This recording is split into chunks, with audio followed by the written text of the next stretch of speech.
Thank you all for tuning into Big Mama Story Time. Story Time! Don't forget to like, subscribe, comment to my page. Here we go. Hi guys, thank you all for tuning into Big Mama Story Time on today. Today I will be reading to you all The Brand New Kid by Katie Couric. Illustrated by Marjorie Priceman. Alright, let's get into this, guys. Ellie McSneely and Carrie O'Toole were running and laughing. Their first day of school was today, and they wondered just what was in store. Would this be a good year? Would school be a bore?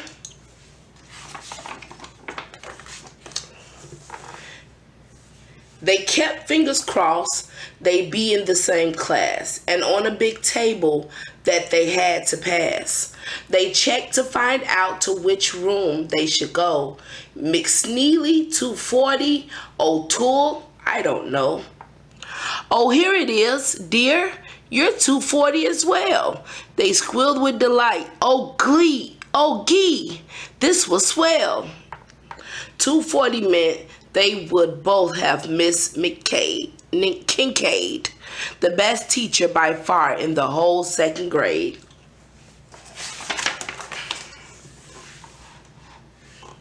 They took their seats quickly. Miss Kincaid called the roll. Emily Allen here. Tyler and Toll here. Peter Barskinski. Raquel Brooks here too. She went down the list until she was all through. Then she got to the boy who was not in her book. We have a new student. They all turned to look. His name is a different one, Laszlo Esgaski. He's new to our school and the town of Delaski.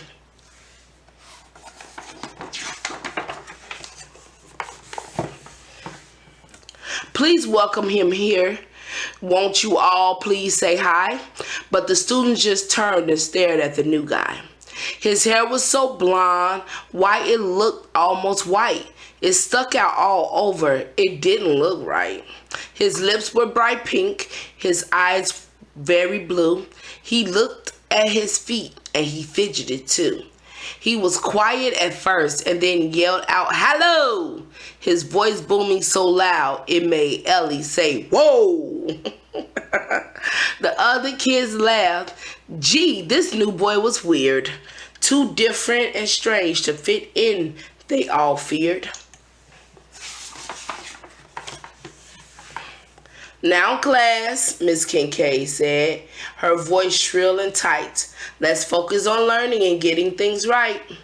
She turned from the students. White chalk was her tool as she wrote, "Welcome back to Brookhaven School."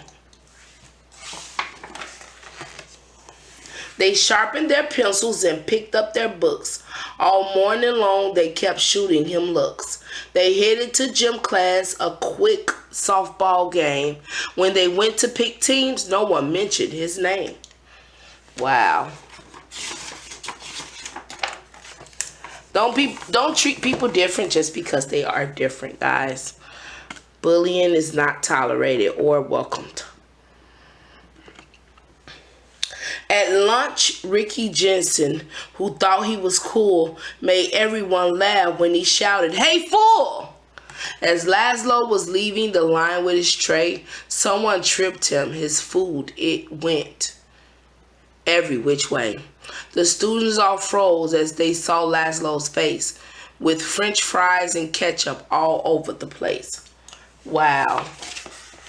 That was mean and not cool at all.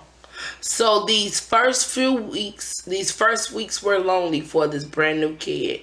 They made fun of him all that he said, and he did. So he kept his head bowed and stopped trying to please and simply prepared for the next taunt and tease. One day after school, Ellie walked out the door and she saw someone she hadn't seen there before. A lady whose face looked so tired and worn. She had tears in her eyes and she seemed as so forlorn.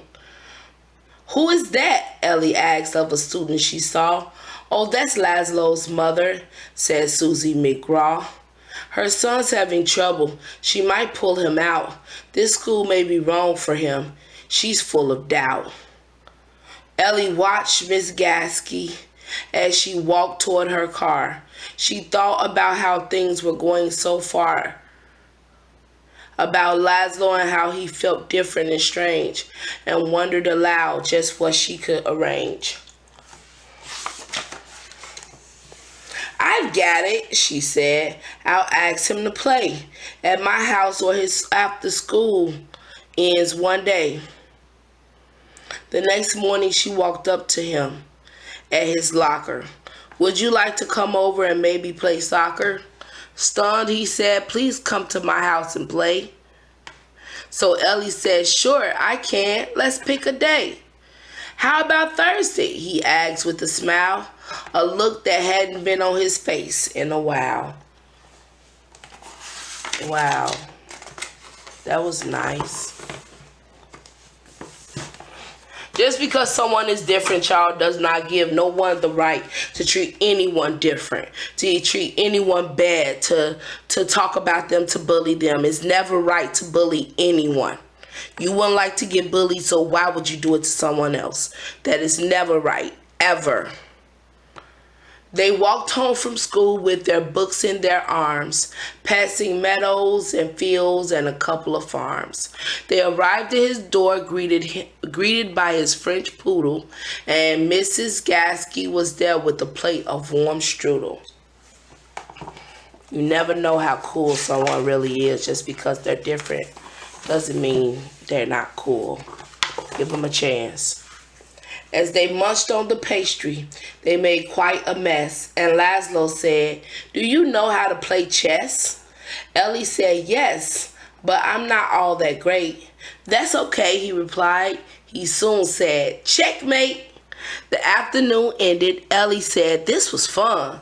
Laszlo just smiled and said, "Hey, thanks a ton for coming to my house and being my friend at a school in a town where I just don't fit in." At school the next day, the kids stopped her and said, "You was walking with Laszlo. Are you sick in the head?" Ellie paused and replied, "Now I know him, you see. Laszlo isn't that different from you and from me. He's terrific at chess, and his mom's really sweet. Playing soccer, the guy doesn't have two left feet. He may look slightly strange, have an accent and stuff, but if you knew him, you like him. It wouldn't be tough." I know that's right. Look at him. He having fun. Carrie looked at her friend and she thought for a while. And when Laszlo walked up, she gave him a big smile. "Hey, Ellie." "Hey, Laszlo. Do you want to go play?" And they all walked outside on a beautiful day. All right, guys. That is the end of The Brand New Kid. Honestly, y'all, I didn't really like that book too much. It was okay, but I don't really like a book where bullies are around like that. I know that some of them changed their mind and became nicer to them. This is a lesson for a lot of people, but to get to know people, don't judge a book by its cover. That's what this book is basically saying. But naturally, I don't really like the whole bullying. I'm not a bully fan. I'm sorry, I'm just not. But alright, guys, I don't know if you like the book, but if you do, give it thumbs up. If you don't, give it thumbs down. I want to know what you all think also. But alright, guys, thank you all for tuning in to Big Mama Story Time. Bye.